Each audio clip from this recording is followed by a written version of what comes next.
अल्हम्दुलिल्लाह वकफ़ा वसलामुन अला इबादिहिल्लज़ीना इस्तफ़ा अम्मा बाद फ़अऊज़ु बिल्लाहि मिनश्शैतानिर्रजीम बिस्मिल्लाहिर्रहमानिर्रहीम रब्बिश्रह ली सदरी वयस्सिर ली अमरी वहलुल उक़दतम मिन लिसानी यफ़क़हू क़ौली सदक़ल्लाहुल अज़ीम। बस ख़ातिन हज़रात, तकरीबन 22 साल के बाद मैं यूँ समझता हूँ कि मैं ठीक उस जगह पर आज खड़ा हूँ जब 2001 में मैंने कॉलम निगारी शुरू की थी और सिविल सर्विस के होते हुए मैंने उस नौकरी की परवाह किए बगैर एक वार्निंग के तौर पर इस बात का आगाज़ किया था कि पाकिस्तान एक ऐसी जंग के अंदर दाखिल हो चुका है कि जहां सिवाय आग और खून के हमें कुछ हासिल नहीं होगा। आज 22 साल के बाद हम दोबारा एक ऐसी सतह पर आ चुके हैं और हम फिर उसी तरह के एक ऐसे लंबे अरसे के लिए एक लंबी जंग के अंदर शरीक होने जा रहे हैं। ये कोई दीवाने की बढ़ नहीं है, ये हकीकत है। ये जंग हमारी तरफ बढ़ रही है और हम पर मुसल्लत की जा रही है। मेरे सामने ये पाकिस्तान के वज़ीर ख़ारिजा बिलावल भुट्टो का बयान है। बिलावल भुट्टो साहब ने शायद जितने वज़ीर ख़ारिजा के ऐसे दौरे किए हैं, ये उनके नाना ने भी नहीं किए होंगे और उनकी वालदा ने भी शायद इतने ना किए हों जितने उन्होंने इन 7-8 महीनों के अंदर किए। और अमेरिका के दिल में घर करने के लिए उन्होंने वो तमाम तर कोशिशें की हैं जो की जा सकती हैं। वो एक ख़बर लेके आए हैं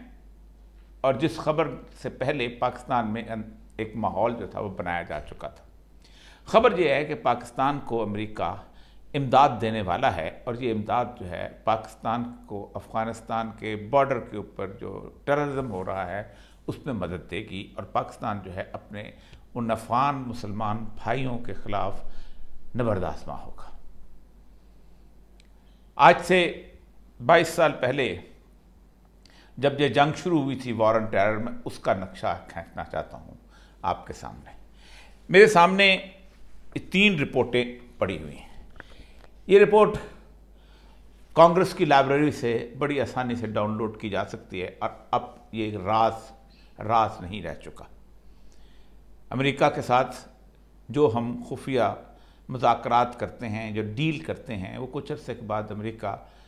खोल के बता देता है कि कौन कौन था जो हमारे सामने बिका था। ये रिपोर्ट 28 मार्च 2003 को कांग्रेस के सामने पेश की गई। कांग्रेस ऐवान नुमाइंदगान यानी हाउस ऑफ रिप्रेजेंटेटिव्स और ऐवान बाला यानी सेनेट का मजमुआ होती है। इसके अंदर मुख्तलिफ मुल्कों से तल्लुकात और मनी बिल्स पेश किए जाते हैं, पैसे मांगे जाते हैं कि पैसे होने चाहिए, कैसे मिलने चाहिए, किसको देने चाहिए।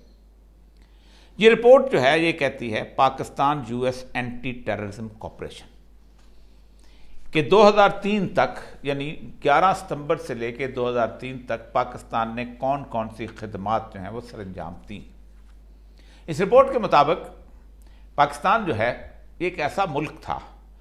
कि जिस मुल्क ने अमेरिका के लिए तन मन धन इज्जत वकार हुर्मत गैरत और इंसानियत की सबकी कुर्बानी दी और हमारे साथ खड़ा हुआ। रिपोर्ट ये बताती है कि पाकिस्तान की इमदाद जो 2001 में सिर्फ $10 करोड़ थी जो अमेरिका देता था, वो हमने 2002 के अंदर 1 अरब 11 या 12 करोड़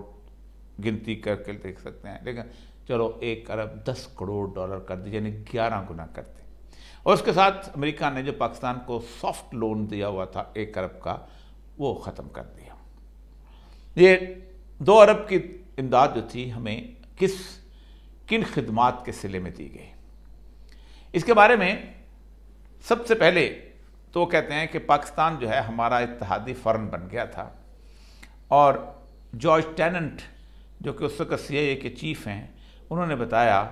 कि ओवल ऑफिस जो है यूनाइटेड स्टेट्स का जो वाइट हाउस में जहां सदर बैठता है, उसके अंदर हर सुबह 7 बजे एक मीटिंग होती है जिसमें पेंटागन का चीफ होता है, CIA का चीफ होता है, स्टेट डिपार्टमेंट का हेड होता है यानी सेक्रेटरी ऑफ द स्टेट जिसे वज़ीर ख़ारिजा कहते हैं, और सदर होता है। सदर बुश के साथ जो मीटिंग हुई 11 सितंबर के अगले दिन, उसके अंदर हमने 7 मुतालबात रखे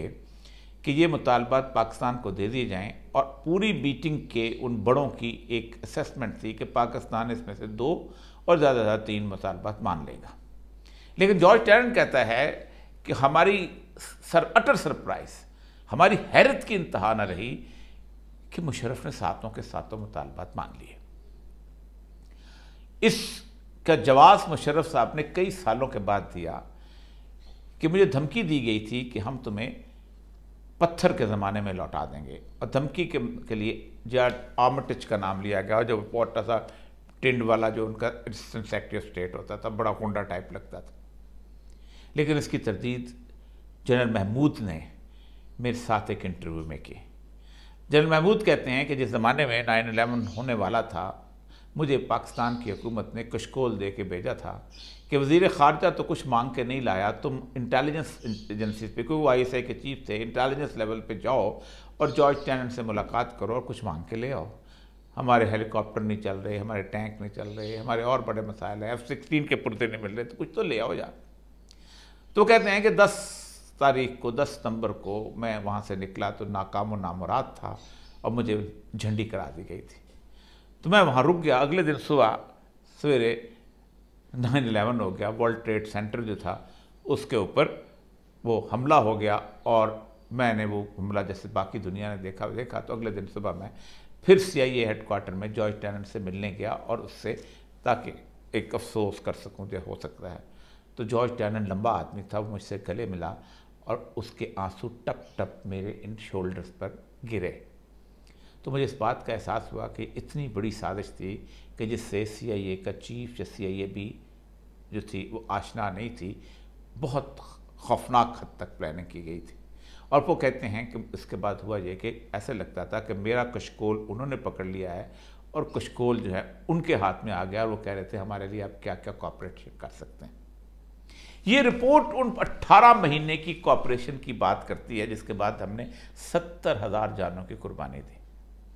रिपोर्ट कहती है कि इस कॉपरेशन का आगाज़ जो है वो पाकिस्तान ने सबसे पहले मुशर्रफ की जो जनवरी की तकरीर है उससे होता है,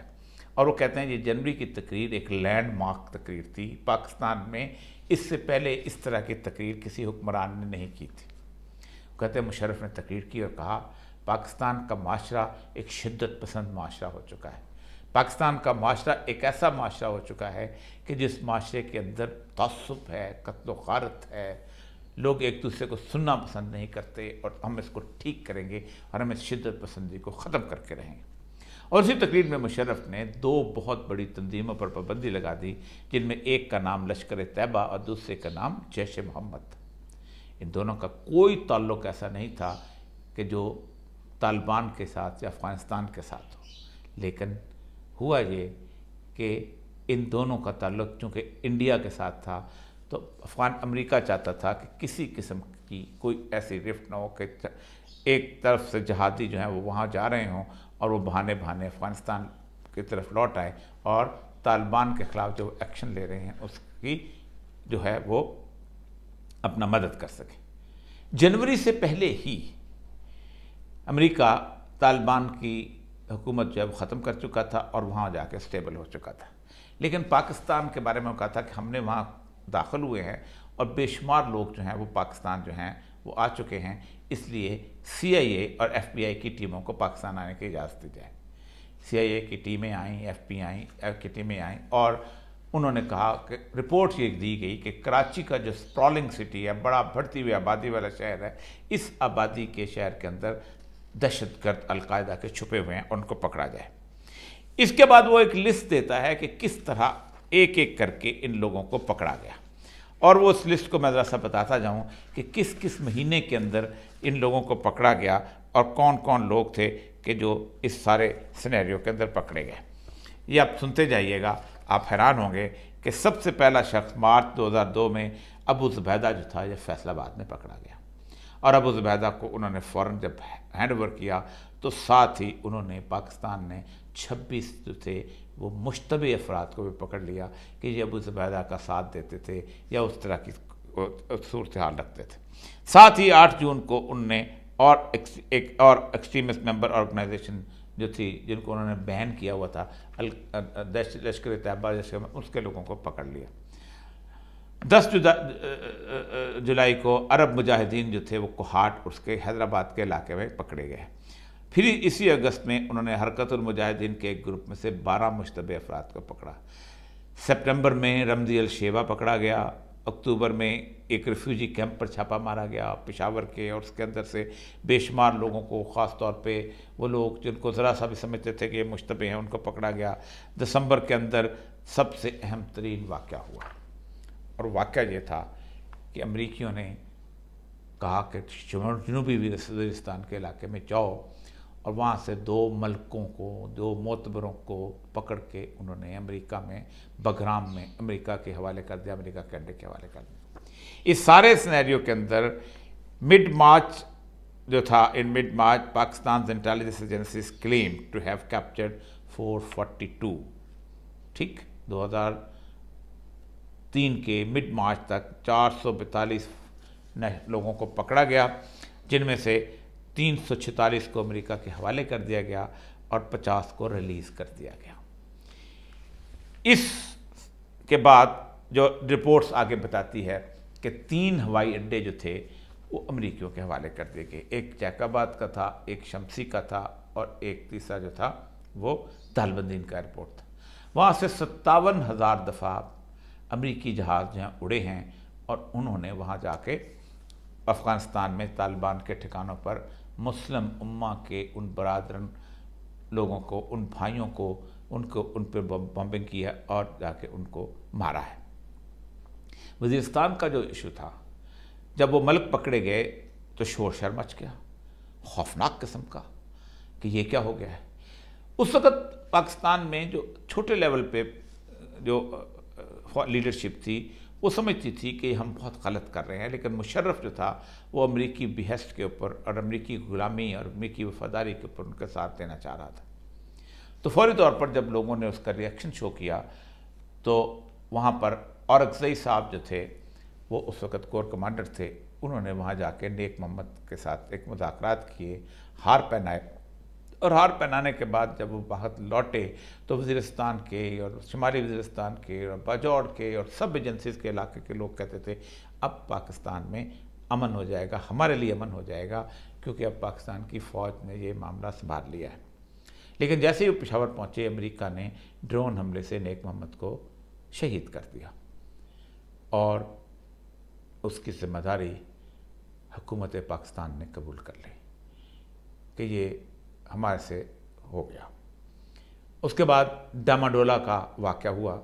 जिसमें एक मदरसे के ऊपर तकरीबन बॉम्बिंग ड्रोन हमला किया गया, तो 80 के करीब तालिब इल्म शहीद हो गए। उसकी ज़िम्मेदारी भी पाकिस्तान ने कबूल कर ली, हालांकि दोनों अटैक जो थे, अब अमेरिकन की रिपोर्ट्स बताते हैं कि हमने किए थे,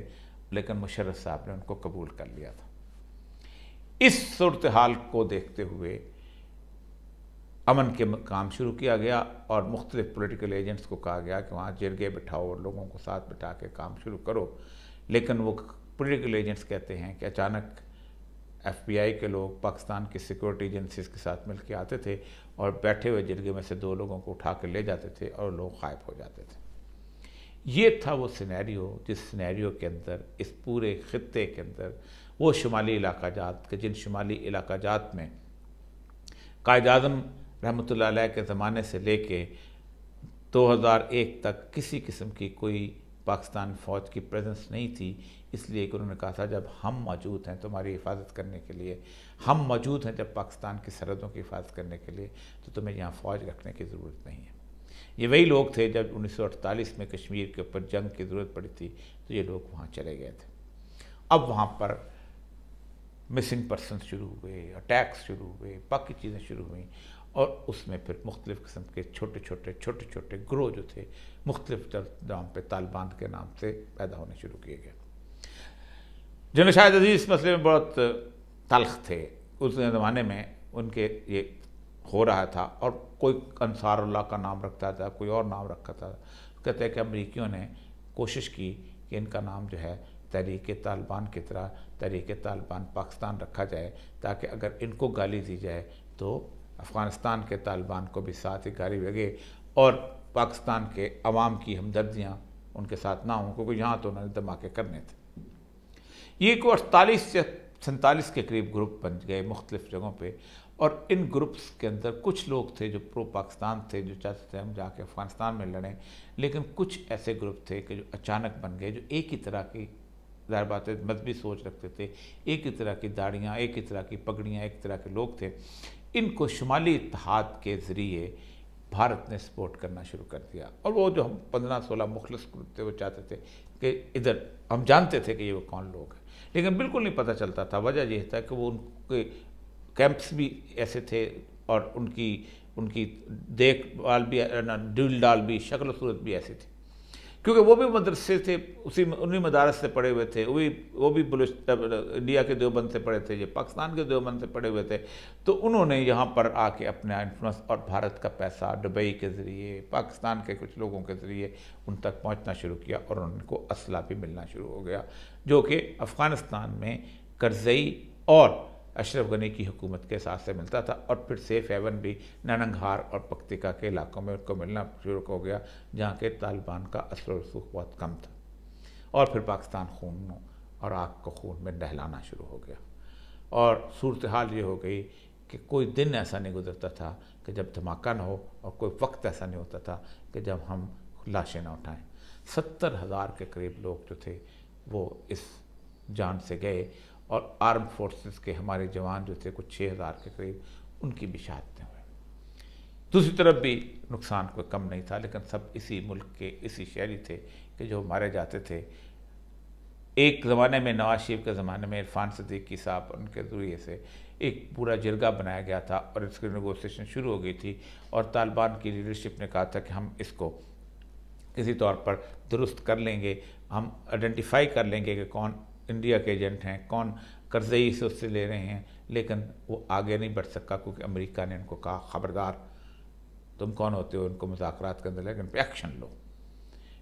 यही सूरत सवात के बारे में जनरल शाहिद अजीज़ जो हैं ऑन रिकॉर्ड हैं, मैं और वो दोनों एक सेमिनार में मौजूद थे, जिस सेमिनार में जनरल शाहिद अजीज़ साहब ने कहा कि सवात के साथ तालिबान का जो माहिदा है, जो हो गया था और सवात अमन आने वाला था, अमेरिका के कहने के ऊपर पाकिस्तान की फ़ौज ने तोड़ दिया, और फिर सवात पे एक्शन शुरू हो दिया, और सवात आग और खून में नहला दिया गया।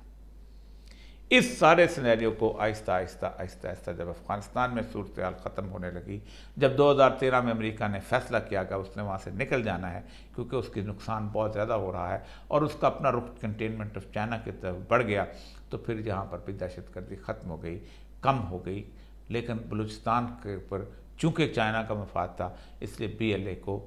अफ़गानिस्तान में अमरीकी हुकूमत जो थी, मैं उसको अहमद करज़ई की, अशरफ गनी की हुकूमत नहीं कहता, अमरीकी हुकूमत जो थी वो उनको बाकायदा सेफ हेवन देती रही, वो जहाँ पे सपोर्ट करते रहे।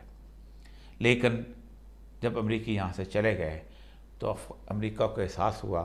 कि अब उसका जहाँ से बरसगीर पाक व हिंद और इस साउथ एशिया से ठिकाना गायब हो गया है, और वो तो अगर पाकिस्तान से भी चला गया, तो फिर तो अफ़गानिस्तान से लेकर रूस की यूक्रेन तक उसका कोई एक जगह नहीं होगी, ना उसके पास ताजिकिस्तान है, ना उज़्बेकिस्तान है, ना ईरान है, ना रूस का पूरा इलाका है, ना आगे चचनिया वचनिया कुछ भी नहीं है। तो अमेरिका तो यहाँ से गायब हो गया, तो कंटेनमेंट ऑफ चाइना को करके रख के क्या करेगा।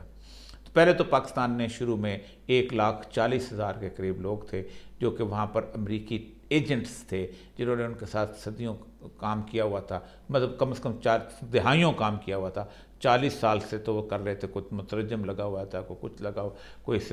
कोई जासूसी का काम करता था, कोई ठेके लेता था। तो वो सारे के सारे जो थे वो वहाँ पर मौजूद थे, उनको पाकिस्तान की हुकूमत ने निकालने का काम किया, और अफ़गानिस्तान के साथ पहली दफ़ा बेहतरीन हमारी सूरत हाल जो थी पैदा हुई, और हम सुख का चैन और सांस लेने लगे। लेकिन इस दौरान तालिबान ने पाकिस्तान से ये एफर्ट शुरू की कि हमारे पास कुछ 40-45 हज़ार तालिबान जो है TTP के लोग हैं वो मौजूद हैं, आप इन्हें अपने वापस एडजस्ट कर लें। इनके साथ नेगोशिएशन शुरू हुई। पाकिस्तान की हुकूमत ने बाकायदा उनके लिए फ़ंड्स एलोकेट किए, तो कि 40,000 लोगों को रिहेबिलिटेट कैसे किया जाएगा, कैसे उनको नौकरियों के लिए, घरों के लिए, उनके गुजरे हुए घरों को आबाद किया जाएगा, ये सारा कुछ चल रहा था। 3,000 के करीब लोगों को रिहा कर दिया गया, और जब 3,000 लोगों को रिहा कर दिया गया, उसके बाद यहाँ तक कि वो मुस्लिम खान जो कि रेडियो चलाता था मौलवी फजलुल्लाह का, उसको फांसी की सज़ा हो गई थी। उसको आरिफ अलवी साहब से बाकायदा पार्डन करवाया गया, उसकी सज़ा ख़त्म करवाई गई। ये सब कुछ चल रहा था और अमन की तरफ हम चल रहे थे कि 10 अप्रैल आ गया।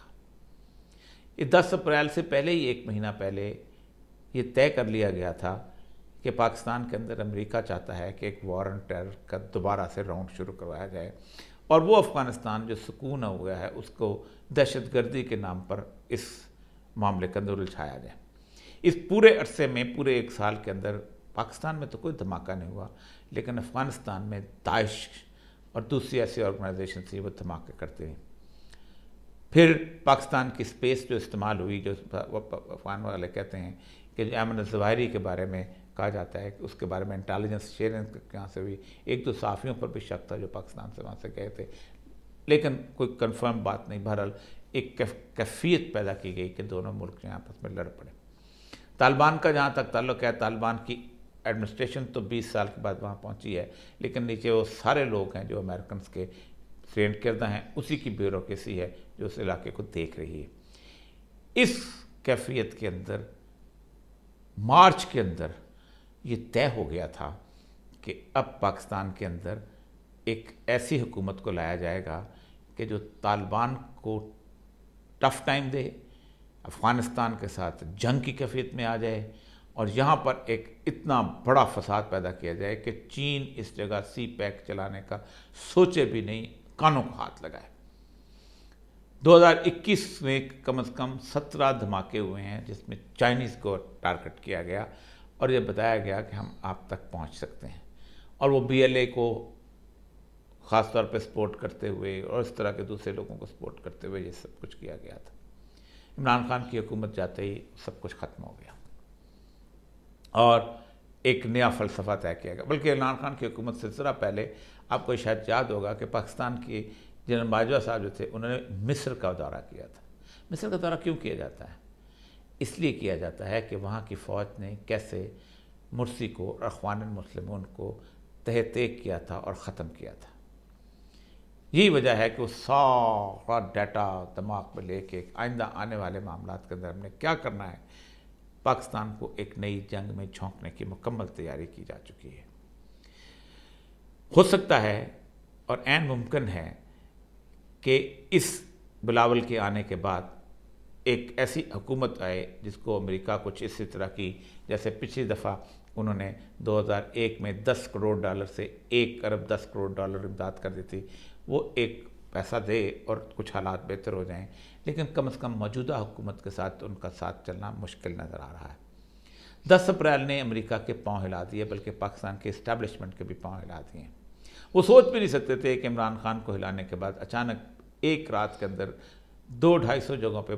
लोग निकल आएंगे और वो मुसलसल चलते जाएंगे और इमरान खान दिन ब दिन मकबूलियत हासिल करेगा। अमेरिका चाहता है कि इमरान खान सफ़ा हस्ती से मिट जाए और उसके लिए उन्होंने पाकिस्तान इस्टेब्लिशमेंट को राज़ी भी कर लिया था और वो जो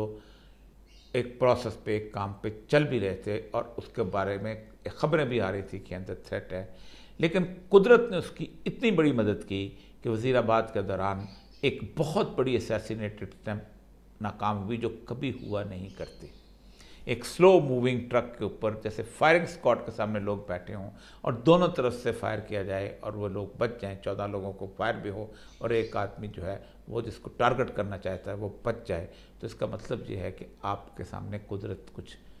निशानियाँ दिखा रही है। देखो, उसके बावजूद भी शायद अमेरिका की गुलामी और अमेरिका की जिसे कहते हैं कासल ऐसी हमें मजबूर कर रही है कि हम दोबारा इस जंग के अंदर एंटर हों। और इस जंग के लिए बिलावल भुट्टो साहब जो हैं वो एक बहुत बड़ा, वो वैसा ही एक पैगाम लेके आए हैं जैसा पैगाम मुशर्रफ ने कोर कमांडर्स कॉन्फ्रेंस में दिया था कि हमें ये मिल जाएगा, हमें आर्मी से वहाँ से मिलेगा, हमें कोलिशन सपोर्ट फंड मिलेगी, हम अपने पाँव पे खड़े हो जाएंगे, हम सरमाया हमारा इतना हो जाएगा कि आप सोच नहीं सके पाकिस्तान जो है दिन दुगनी रात चौगनी तरक्की कर देगा। लेकिन वो सरमाया जो था, जो ट्रंप कहता है कि तुम लोगों ने $100 अरब कहाँ किया और कहाँ खाया, मुझे हिसाब तो दो, वो हिसाब कोई नहीं दे पाएगा और आइंदा भी शायद उस $100 अरब का कोई हिसाब ना दे जो पाकिस्तान की तरफ आने वाले हैं। लेकिन याद रखें, जिस तरह मैंने 2001 में अपने मुसलसल कालमों में ये बताया था कि हम जिस रास्ते की तरफ जा रहे हैं बहुत तबाही का रास्ता है। मैं सच्ची बात यह है, अब 20 साल बाद 67 साल की उम्र में, उस वक्त जंग था, मैं 47 साल का था, 67 साल की उम्र में देख रहा हूँ कि पता नहीं ये जंग 20 साल चलती है या उससे लंबी चलती है, लेकिन हमारी बर्बादियों के मशवरे जो हैं वो हो चुके हैं। वतन की फ़िक्र कर नादां, क़यामत आने वाली है, तेरी बर्बादियों के मशवरे हैं आसान में। इजाज़त दीजिए, अल्लाह ने के बाद।